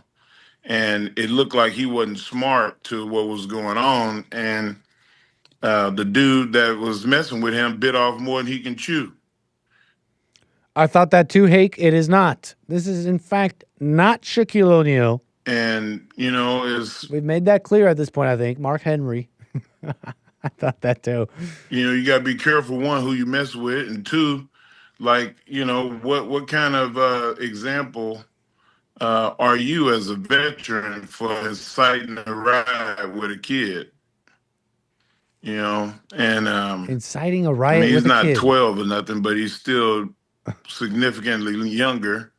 And, you want to make sure that everybody... It's like you're just making this up, right? I mean, almost pretty much... What? Some of the shoes of what these people are saying? Don't do that. That's evil, by the way. Don't put yourself in shoes. You don't have to do that. Just understand yourself. Just understand yourself. But, and be honest. You'll know, you'll see that it's the same shoe. But, if I'm like one of some of these guys in the comments, like, this guy's just making this up. Like, this guy just cares. This guy's just trying to defend him. It's his friend. Maybe it's because he's black. They're just defending him because he's black, right? It's a race thing. He just sees the same skin color. I can see some of those commentaries, right? What is he saying, right? You're inciting a riot with a child. You're just coming up with any excuse here. And he's saying, well, anybody talking to me like that, if they didn't deserve to be talking to me in that aggressive manner, I would let him know. Basically, he's saying that's not a normal way of operating. That's a deranged, angry, antisocial way of operating. Okay, criminal mindset way of operating. That's not an acceptable way of operating. Okay, it just isn't. What else? Yeah, this guy too. I mean, just to play some of it, and then I have a little point, a little tiny point, I guess. Now this guy tries to make some comment. I don't know. I don't even understand this guy. He's saying his arms weren't really stiff. It really wasn't a real punch, but I mean, I guess it looked bad. Talking out of both sides of his mouth. I don't even know this guy, but he just seems untrustworthy to me. And Rampage's son. Now, let me just start out with a disclosure to you all that I know this young man. And he preambles and rambles and blah, blah, blah, like me. Know him to be maybe I'm judging him for that reason. And we're putting him on 1.5 speed. Level-headed and calm. I know him to be quite polite. Now, I want to preface that because I don't think that will interfere with my ability to tell you what happened here, but this is a wildly complicated situation. No, it's not. Let's start with what you saw. You saw Raja get in the ring as part of a wrestling angle that was scripted and planned. You see Raja come in with his wits about him, waits for the right moment, picks up a double leg, just as it was planned. And he's doing this with Psycho Stu, and Psycho Stu is letting it play perfectly. Raja then turns him around so that when he brings him down, it's right in the center of the ring, which appears to be very clearly what they agreed and had planned to do. Now, the landing is not great. When Raja brings Psycho Stu down, it's not great. And I'll tell you, it's not great. And what's not great? He's unconscious. His head, and he looks as though he perhaps lost a level of consciousness right then. A modicum of consciousness was possibly lost, folks. And you know what? That could be perceived as bad, but it could also be perceived as not that bad. All right. Either way, this is what happened. And either way, Raja Jackson, from my vantage point, is working out the spot the way it was planned. So it's still cool. Raja then follows up with the left hand. With the right hand. Then he switches and follows up with the left hand. Oh, okay. Now, yes, break it down for us. First it was a right, then a left. Hard. He's savagely punching him. Shots. Let's analyze it. However, and again, I'm giving you my perception, but I watched this thing 20 times before I made this video to you guys. Oh, thank you. I really trust you now. While they were very stiff shots, not what we would call a working shot. Oh, it wasn't a working shot. Look at why do I have to sit here and listen to this guy? Because he's MMA. Like, it just wasn't a working shot. He was savagely hitting at a guy that was not fighting back over and over again. And he says later here, and you look at him, and he doesn't look mad. He doesn't look mad. I mean, he had a video of him just basically planning this guy. I'm going to get him. I'm going to get him. And no, it didn't even hurt me. The little can moment with the little Psycho Stu moment didn't even hurt, but I'm going to punch him. You're going to see I'm going to hit him as many times as I can. It's premeditated, folks. That guy needs to be in jail after I saw that. Personally, but I'm not a lawyer. I'm not a whatever. Look, I was watching some of the response, though, and this is not me. I'm not doing I'm not saying, hey, calm down, let's release the pressure, guys. Come on. You guys got to love the black people. Obviously, you got to love all people. You have to love all people. If you don't love all people, you are evil. Jesus said it, and you want to pretend to be a Christian. But take this in. Here's what I noticed. That these wrestling, if it's true, this wrestling community is getting like Gamergate style red pilled. Like, whoa, I didn't know black people were like this. I didn't know they hated us like this. I didn't know they'd team up and defend each other when it's clearly wrong like this. I'm noticing, put it like this, you got to get past that.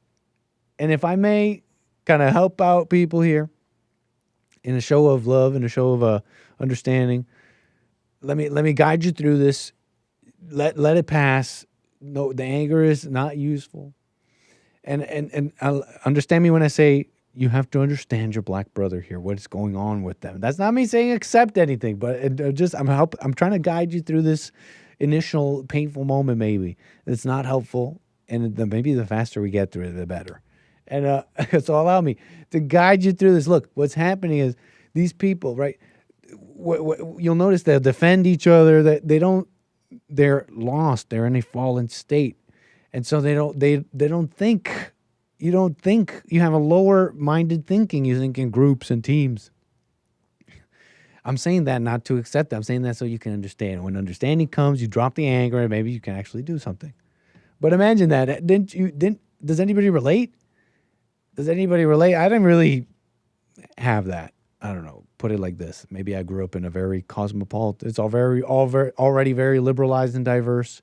So swallowing the diversity pill, I had already done it, so it was easier to just be honest, I guess, with each other in a sense. But what I'm getting at is for those perturbed by black behavior, understand what is happening here, and know, right? Because like, didn't anybody even go through that? Like, you see the videos and you get all mad or something, and then maybe you heard Jesse or something say, "Hey, here's what's happening," and then I don't know, may I help with some understanding? What do you think about that? Helping our pro wrestling fan folks here who are coming into an inconvenient, what they're calling an inconvenient truth. It goes deeper, you know, after you get past your this crap right here. Anyways, I'm trying to make sort of a joke. Look, you kind of get it maybe a little bit. I don't know who RVD is, but this guy's like, F Mark Henry, F this guy, F Raja, F our Rampage. I'm seeing this echoed. The wrestling community, right? Let's help them out here. You might have not known, but it started in the home, and it's in the heart. Anyways, Nitch should turn up his mic. Folks, man, we got this up. It's in the red. I look at myself, and this looks like too much, and I'm bringing it down. So it looks wrong. It looks the mic level looks wrong how I have it. You want me to be? It looks wrong. Like I'm already too loud. So we'll look into it. Thank you for that. It looks wrong. It looks like it's far too loud, but maybe this is the part that's wrong. Let's boost it more. How's this? Okay. We'll work on it. Thank you for that, though. Appreciate it. Maybe it's your speaker. It seems to be the same guy. The same guy saying it. But thank you for the attention. Chris is getting old, losing his hearing, Nick. Don't worry. All right, so what else? That was defenders of Raja. Who are those that are defending Raja a little bit? The wrestling community getting mad. But really it's for those of us over here, here's what I'm saying. We can see that even that is not the truth. It's just like an initial shock. That's really what I'm saying. Okay, anyways, Raja. Done with all that, I think. How about this? We got some random stuff here. Clips that were going around. Okay, now we can kind of relax maybe a little bit, huh? Bible Thumper Thursday coming up tomorrow. Already. Wow. And then Friday here. How about this? Green flags. You heard about red flags. You heard about red flags in dating and what you're getting involved in. People are sharing this one, and it's got people black-pilled. It's got people's feelings hurt, black-pilled, no hope. Black men in particular are like, they got their hands up like this saying, I rest my case. It's got some people like that, this one in particular. It's going to hurt someone's feelings, but what's a green flag that low-key gives you the ick? The ick. Low-key gives you the ick. Just a little taste there.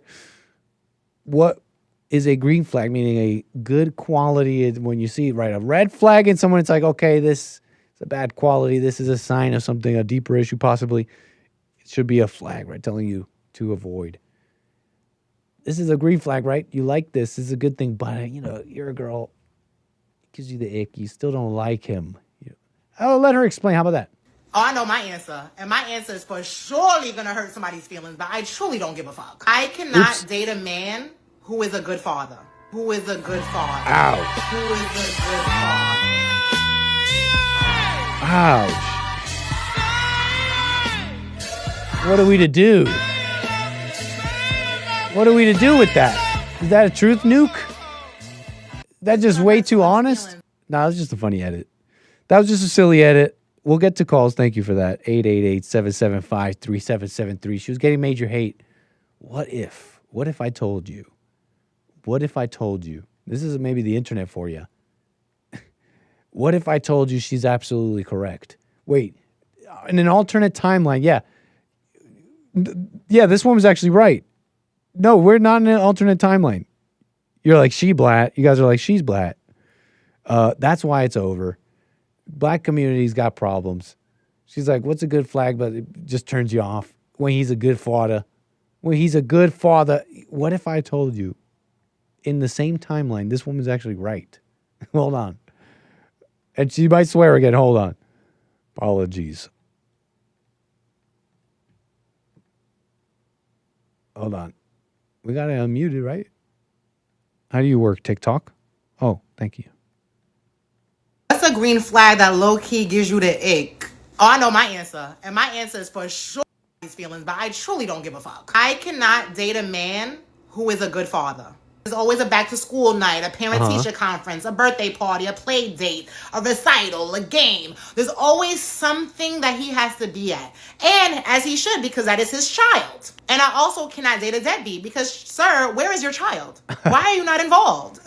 Okay? That child is more than just a souvenir from that trip to that woman's vagina. Geez. We're getting real loose, okay, in the daytime radio slot here, folks. Okay, what kind of anchor baby is this? Just like an anchor baby. This woman's right. Not for everything she said. It ends up being correct, right? You're right. Don't date those men. What are we going around dating like that anyways? What a mess. Yeah.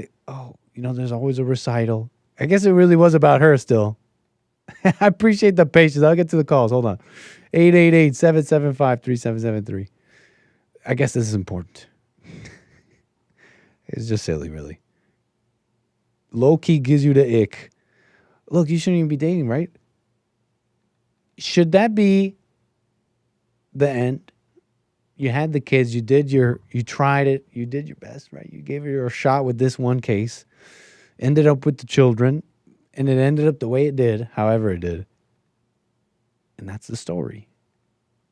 Is that too much?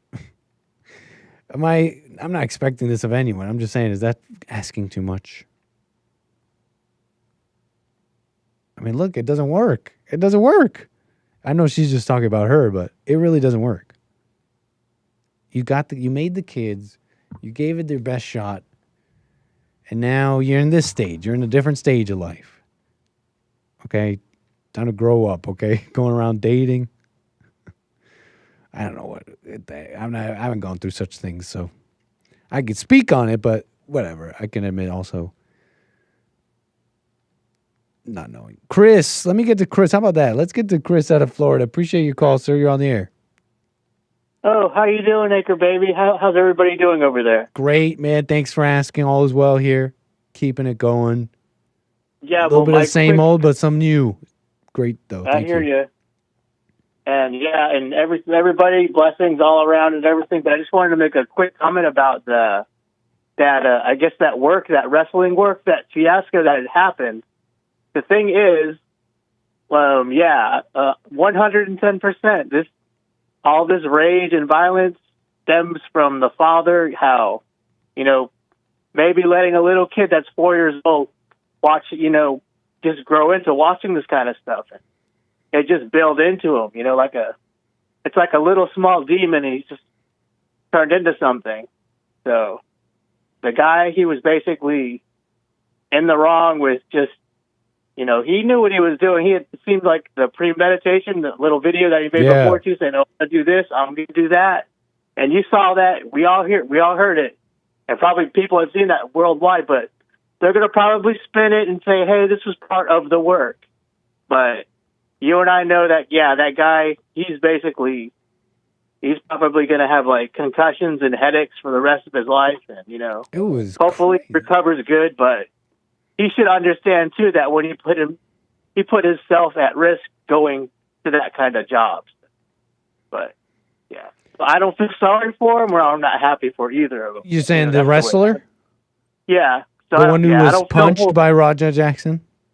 Yeah, I don't feel for him or Here's not. the thing, it's like nobody signed up for that. That's really the point, Yeah. too. It's like there's not a single person, even though saying, hey, you know, bit of mutual combat, you scripted this or that. There is no, you can't tell me that anybody signed up for that. That's just, I don't believe that you signed up to get savagely punched multiple threats in the face, in the head. People had to pull this guy off. So, no, I don't buy that. Yeah, I said I don't buy it. Like, okay, I'm gonna take a knee and agree with you on that. Yeah. So I'm like, but the thing is, yeah, stuff like that. When you're in those kind of positions, even if it's play fighting, people will sometimes forget where they are and act on their emotions. And everybody clearly saw that. But yeah, man, I totally agree. 100%. That's basically all I got to say. But yeah, you guys have an awesome day. And yeah, I look forward to seeing Punchy TV and flying Shout out to Chris. Anchor Baby Airlines to Dubai. Man, I love that. Thanks for that. Was your suggestion? I know I responded to that suggestion. We're rocking it, man. I want to go to Dubai. All right, cool. Okay. Well, shout out, man. You Thanks, guys have a Chris. good Go day. again. 888-775-3773. And we'll get to your calls. We'll get to all of you here. Appreciate you holding there. Let me see here. Okay. Here's another one for you. A little bit of filler. Kind of interesting. a little, what's the word? Not presumptuous. Bold? Yeah, maybe presumptuous. There's videos going around. I don't know. Is Will Smith on tour or something? They're releasing these videos. And I guess he's like I don't know. He's like on tour or something. You know, he's look, his accounts here are sharing this footage. Yeah, of him on tour thanking fans. And I have to assume it's for some promotion. Yeah, because he's there thanking fans. The fans are crying, cheering. I mean, it really is just various shots of concert crowds. Possibly at one stadium. I don't know if it's multiple. You know, it's strange because upon a little bit of scrutiny, I don't know, there's something very strange about this footage. I'm not the only one saying it. I mean, it just takes a little bit of scrutiny, not even that much. It's not even that much. And I don't know who thought this was a good idea because I'm saying I'm betting on it. I'm saying it is not real. And bold, right? To post this and just say it is. I don't know, it's bold. Maybe wait till this got better. And what am I getting at? I'm saying I think some of these following shots are not real. And they're just saying, hey, it is real. What? Why am I getting shut down? It is real. They're saying it is. They're saying it's, I don't know, whatever. Low-hanging fruit. They're saying it's real footage. I mean, they're not saying it's not. They're not saying it's fake. And I'm saying, with my discerning eye, I'm an AI model, so to speak, with all the footage I've seen. I have been trained to basically point this out, to be able to pick this out. Is this AI generated, folks? I'll let you make the conclusion yourself. How about a quick run through the footage and then a little bit more with a fine-tooth comb? You might be shocked. Don't you give up on me. No. Okay. I know you can face it. I know you can make it. Yeah. You gotta believe. I should have let you seen it just fresh and kind of let you maybe decide.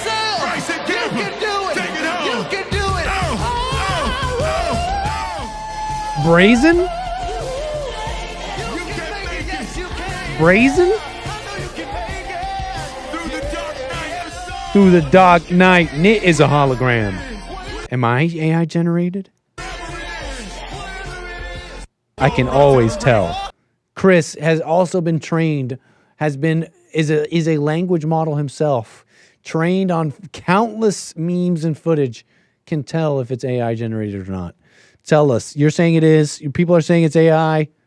This is not even that good, folks. Hold on. Look at this frame. Now, this is a story all about how you changed my son's life. Can he come on stage, please? Who wrote this? Is this the son? Did someone else write this for him? I don't think this is a real person. This is weird. Like the shadow off of this is strange. Like the strongest flash ever, but it makes the distance on what's behind him look weird. Like it's much closer, but it's also not. This looks like pen, right? This looks like the scrawlings of like a big pen, like a ballpoint pen. But it looks like you had to have this big pen and you were scrawling it like this. And you're going like this and scrawling it like, I don't know, it just doesn't make sense. Something about this doesn't make sense. I will always love you. What is this? The edges on these people. Just looks a little funny to me. But maybe these aren't that good of an example. I mean, these could also be arguably, hold on. Arguably real? Hold up. This may be one of the more egregious examples. Hey, I know that you do I can do it like this. I can zoom in with control, but I have a limit. I know you use the trackpad, right? I'm having trouble with that. It'd be nice if I could do that. Kind of like zoom in, like pinch and zoom. Doesn't matter. Love you, Fresh Prince. Why is LFRP bold? You're missing the E, but I guess I don't know, concert goers might have a funny spelling. I guess I wouldn't put it past them, but only a robot came up with that, right? Why do we care about L, F, R, and P being bold or in black? Dude, that's a robot trying to be a person, right?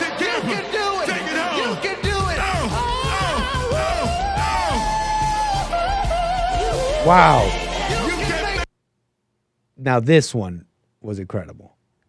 Can we zoom in? This one, if we could really zoom in on this one, I wish you could see. Maybe they have a screenshot, I bet. This one is egregious. Look at this.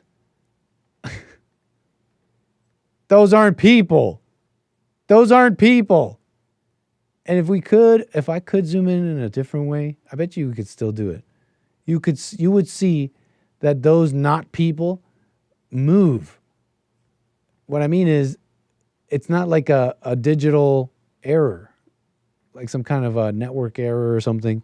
You'll see these people maintain this odd shape and move. And then we'll move on. We got calls, 888-775-3773. We'll get to you right here. Look, these people maintain the odd shape, but move. I don't know if you can see it.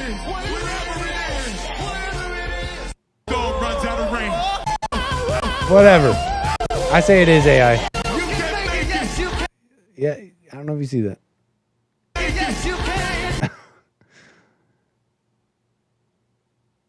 Maybe if we just scrub like this, you see? Yeah. It wasn't even that good of a job. It's just like basic stable diffusion. It's not even that good. We have better generations. So, anyways. Did they just not care? We'll just keep generating it. People will accept it. I don't know. It's just it's just a little brazen. That's kind of funny. You know, you would think you would try a better job. You could try and hide that a little bit better. We got Terry, Oregon. How you doing, Terry? You're on the air. Yay. Hi, I'm good. How are you doing? All is well, Terry. Hey, so I called in response to the Ick Factor woman, the woman that was saying... yeah, good fathers. Yeah, I thought that was a really interesting point, and I wanted to, I guess, expand on that. Please. So, yeah, a couple of years ago, a guy asked me out on a date, and I was dating him a little bit, but he was I don't know, divorced and he had kids. And I broke it off kind of quickly because I realized that it was not a good idea to get involved with someone seriously like that. I hadn't really thought about it before because it just never had come up before. But if you're somebody that doesn't have kids, or you're not divorced, you don't have any of that stuff going on, you really shouldn't get involved with somebody who does, I think, unless it's like extreme circumstances.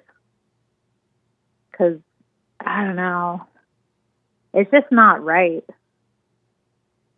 You're stepping into a whole situation where you're not on an equal level with someone. You don't understand them really and their struggles. They're never going to be able to give to you what you bring to them. It's just not.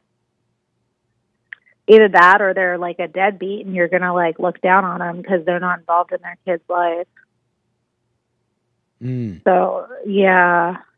Or you're going to have expectation of like being involved like in a kid's life that you don't really have any rights to or over. It's not. Yeah. It's not a good situation to get in. Like, I get why people who are divorced and they have kids might get with somebody else who's in a similar situation because they're going through a similar thing and they can be yoked to each other and kind of make it work. But I think when you yoke yourself to someone that you're not, equal to in terms of experience or like, it's just you run the risk of like really taking on more than you should. And also, yeah, there's also the practical thing of like, why aren't your kids your number one priority anyway? Like, you've already made a family and here you're trying to go start a new one, but you've already broken a family. Like, shouldn't your energy be going into your family that is like kind of hobbling around, missing a wheel? It just doesn't make sense. Right. Yeah, then you kind of have to keep that going, somehow kind of justify, keep that lie going. Yeah, and it's like you're already in an unstable family situation and you're going to throw in another like person. Like, I don't know. It's weird to me. It doesn't make sense, but it's so normalized. So without getting too personal, can you kind of do you have any kind of examples or reasons why, like how it meets in real life and it doesn't work? Because we hear the advice, maybe it comes down maybe from older generations and it's like a wisdom, maybe don't get involved with this. But we think in our times maybe and in our lives, it's like, okay, maybe there's a wisdom there, but I'll make it work. This one will work because I'm thinking about it this way or that way. I gather sometimes, though, that we end up practically coming with blocks like that woman. The guy had no time for her. You with that guy, it didn't work out, and so for whatever reason, I gather that practically we kind of smack into some real world reasons why it does not work, why it will never work. Maybe you have a little bit on that for those listening. I mean, I don't know. I didn't get seriously, and I've never gotten seriously involved with anyone who had kids or who's been divorced. So I can't really give advice about that. I just kind of realized, maybe from my own maturity, I'm like going out with this guy and like listening to him talk. I'm like, he was divorced twice, actually. So he had two families. And I'm like, I'm not going to start a family with someone that's already got two families that didn't work. He should be investing his energy into those families, trying to like repair those relationships, focus on those kids, not bring a like woman that has needs and wants to have a family of her own into his life. Yeah, as far as investments go, I mean, you put it, you're kind of, you're jumping into a bad business track record here. Yeah, it didn't feel right either because I'm like, I don't want to be taking the like love and energy and nurturing from this guy that he's going to pour into me that really belongs in his like kids.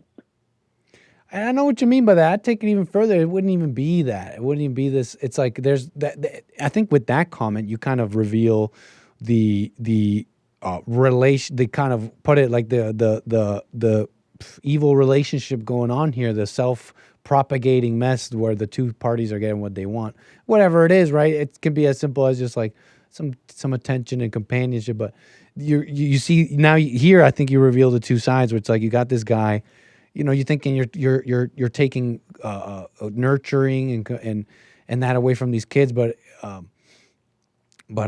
that's it's not even that. You're not even taking something good right away from them. It's just kind of really, I think it's just selfishness, really. People kind of get what they want. No, I'm not. No, not your position. No, not your particular situation. I'm just thinking about people in those situations. They're thinking, I'm taking this love away from these kids. But in that situation, the love you're describing is just like attention and time. Well, I mean, kids. I guess kids should get that, right? That's your kids, right? If you're going to give it to somebody. Yeah. So I can understand that. I'm just rambling on how women call love the things that are not love. And it's just kind of like, let's just have this relationship that we have with each other. I don't think you're not eating out of the love pie there. It's just you're eating out of the ego pie, if I'm making any point there. Yeah. I mean, I don't know. Like I don't know.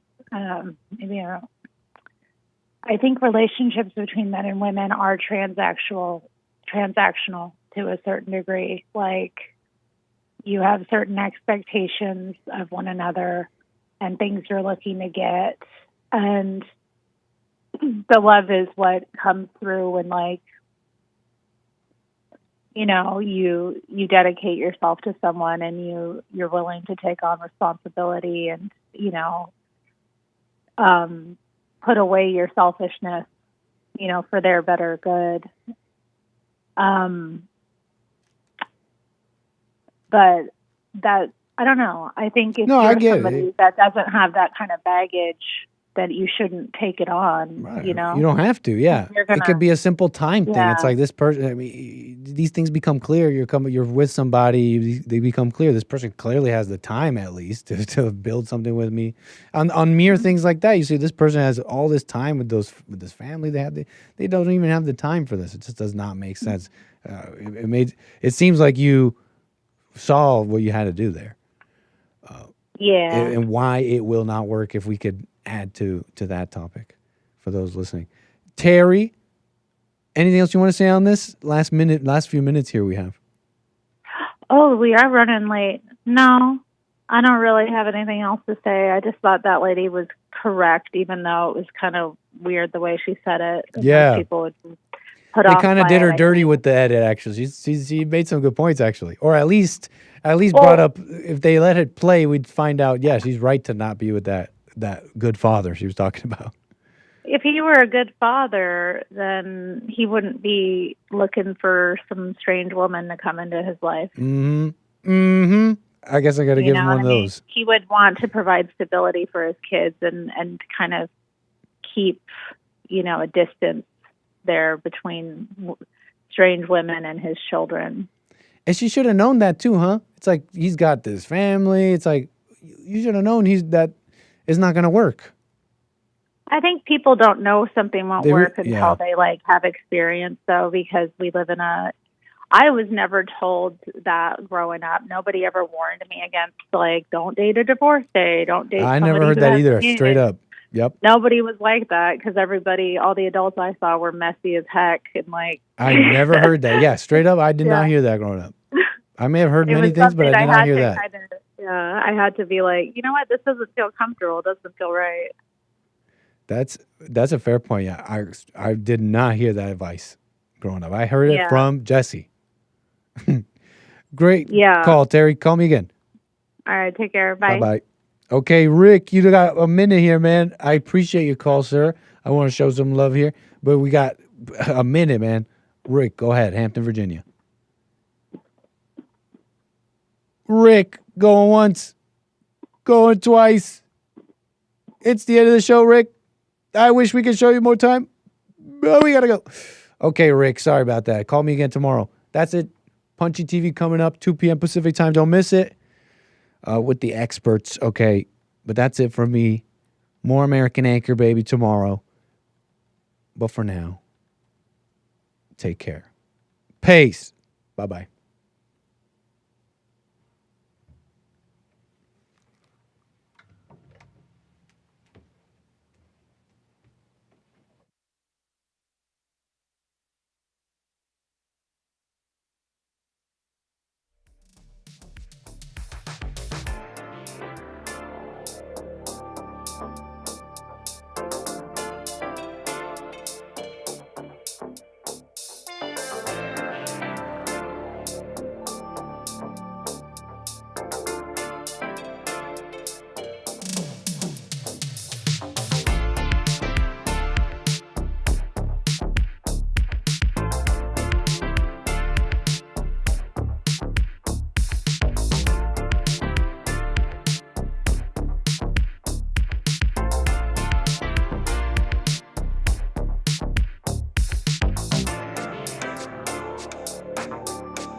The views, information, thoughts, and opinions expressed during this show are the individual's own and do not represent the views, thoughts, and opinions of the JLP Network or Bond. Their appearance on the program does not imply an endorsement of them or any entity they represent. The material and information presented here is for general information purposes only. The JLP Network and Bond name and all forms and abbreviations are the property of its owner, and its use does not imply endorsement of or opposition to any specific organization, product, or service.